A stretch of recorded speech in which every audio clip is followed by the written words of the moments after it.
2 videos in a row, 2 videos in a row. But I have changed my pen and my necklace because I'm shallow. Professional booktuber. Why is my computer giving me errors? Stop it. Just stop it. You've ruined the sing song. Alfred only gets better and girthier with age.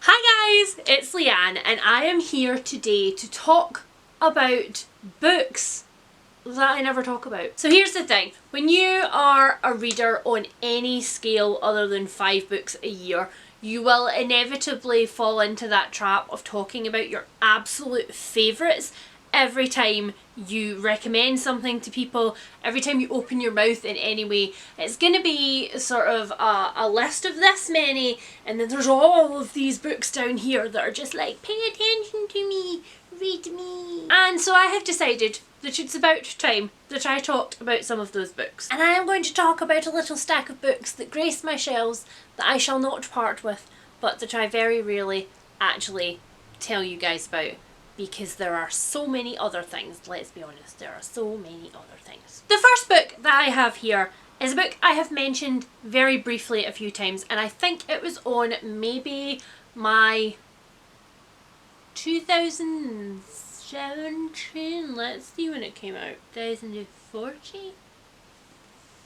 Wow, I'm so old. That book is Reasons She Goes to the Wood by Deborah K. Davies. I think the reason, no pun intended, that I don't talk about this one very much is because it's down on my literary fiction shelves, which are in my living room. So they're not actually in my eye line when I'm thinking about videos that I want to make for you guys. And I guess it could equally be on my thriller shelves, because it definitely falls into a weird sort of creepy family, mystery, icky story. Either way, Reason She Goes to the Woods is in so many ways. Just that's how I would sum it up. Like I'm not a very big Scooby-Doo fan. Don't troll me in the comments for that. I love most other cartoons that I watched in my childhood, but Scooby-Doo was not one of them. But it's like that moment where like Shaggy and Scooby like see the ghost and they're like except the whole book, the creepy person is the main character, and she just keeps getting worse and your eyes are just horrified and glued to the page. This is about a young girl called Pearl, and Pearl literally escapes to the woods every day. She has a very weird, complicated family relationship, and she generally doesn't want to be around her family. So she runs away every day into the woods and gets up to her own mildly malicious games there. But Pearl is a child who doesn't want to grow up. She doesn't want to have any kind of responsibilities. She wants things exactly the way that she wants them. And she will pretty much stop at nothing to make sure that everything in her fairy tale stays the way that she envisions. That's the word I'm going to go with, envisions. This is also a really unusual book in that it's told completely in vignettes. So on the first page you will have the title of the vignette, and then the whole vignette will be on the next page. Each of these little vignettes all start to pile up, and at first you're getting snapshots from Pearl's point of view and you think, oh okay, she's a little bit weird but fine, and then no my friends, not fine. Very, very disturbing. This one definitely falls under that umbrella of creepy child books that I really quite like. Like this one's up there at gold standard for that genre.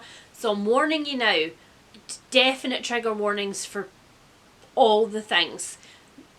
All the things. Nothing is held back in this. And I don't know why I've never picked up anything else that Deborah K. Davies has written. Was this her debut? No.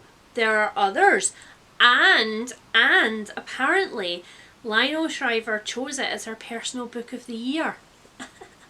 know how much I love Lionel Shriver. We need to talk about Kevin. I mean, we do eventually need to talk about Kevin, but we need to talk about Kevin. Next up, I have a book which was very kindly sent to me by Pan Macmillan when I contacted them and let them know that I wanted to do this project, but that I didn't have my own copy anymore. My own copy, I'm pretty sure, was half-inched by my mother and is gone into my mother's bookcase, and I will never see it again.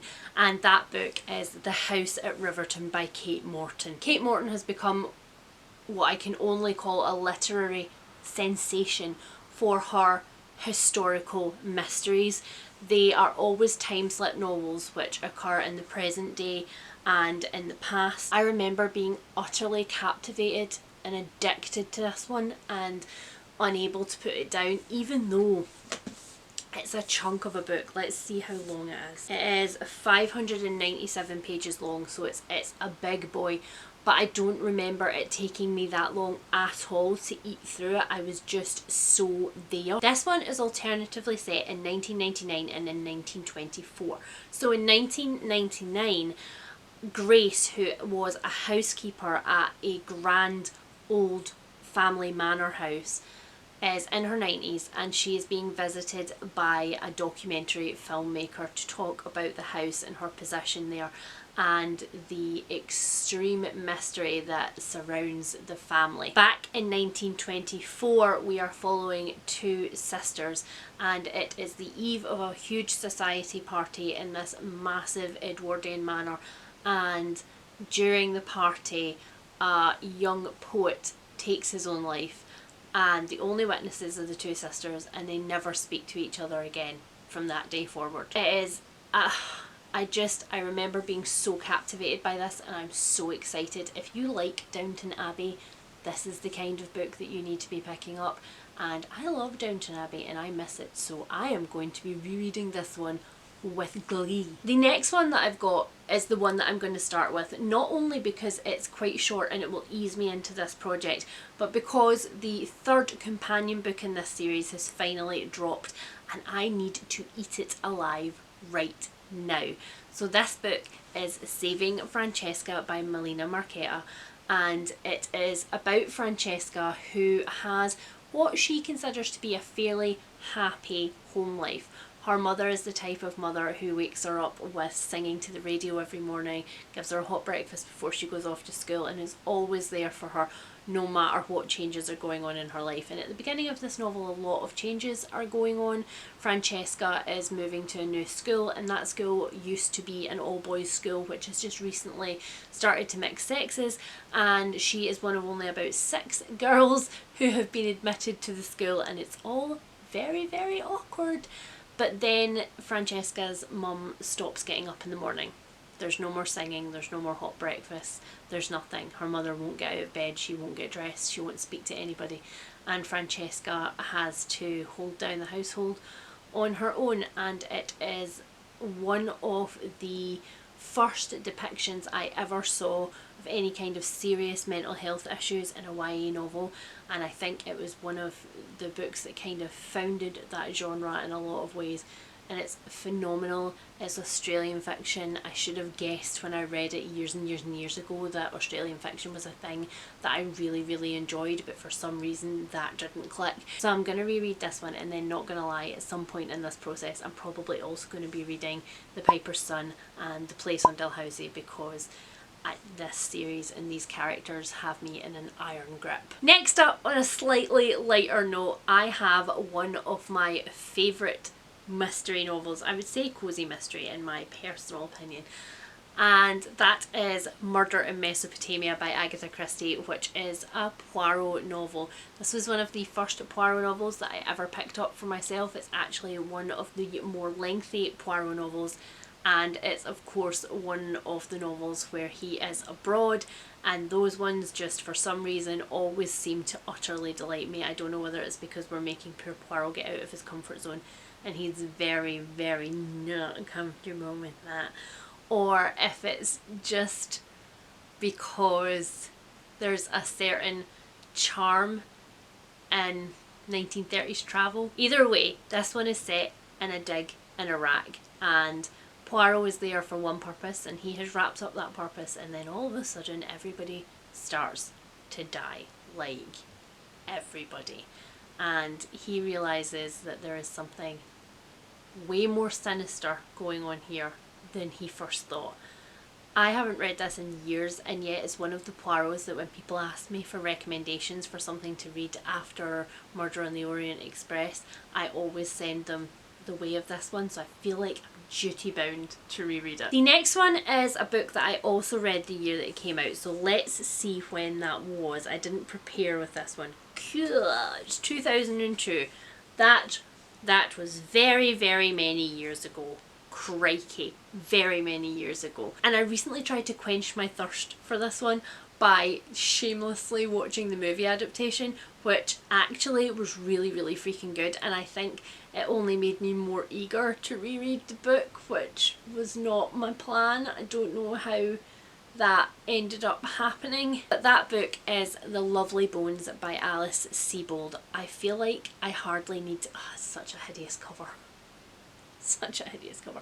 I feel like I hardly need to tell you guys what this one is about because it's such a universally loved story, but I will tell you anyway just in case it slipped under your radar or you're too young to have heard of it. This one is about Susie Salmon, and she lives with her family. She is a teenager. She's just starting to test all of her boundaries, and she's just starting to fall in love for the first time and get really good friends and, you know, find her fit in her own skin. And then she is murdered. She's raped and murdered, and she is left abandoned by a paedophile who lives on her street. There is absolutely no mystery behind that because we get everything from Susie's point of view. So Susie, after her murder, is looking down on her family from her version of heaven, and she knows that her murderer lives on that street, and she knows that her family don't know that, and she has to watch while they go through the agony that they have to go through. It was an extremely hard-hitting book. I remember crying at the end of it, even though, if I remember rightly, I hated the last sort of chapter and a half.